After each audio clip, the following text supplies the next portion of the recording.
Hello' বন্ধু বান্ধৱীসকল, আজি মই অমৃতা আৰু আলুৰ লগত গাহৰি মাংস বনাম। সেয়া মই পাঁচফোৰণ অকণমান দিছোঁ, আদা নহৰু দিলোঁ, মাংসটো ধুইছোঁ, ভালকৈ ভাজি ল'ম। এতিয়া এয়া জলকীয়া দিছোঁ, নিমখ আৰু হালধি।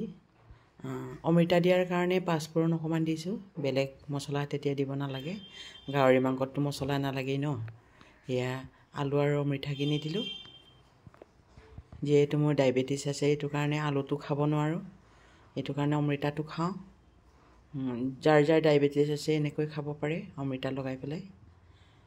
নৰসিংহ পাত দিলোঁ।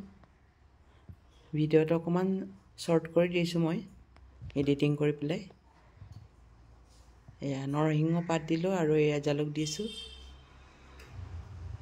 বন্ধুসকল, এনেকৈ ধুনীয়াকৈ আপোনালোকে অমৃতা আৰু আলু দি পেলাই ধুনীয়াকৈ মিক্স কৰি খাব পাৰে। ধন্যবাদ।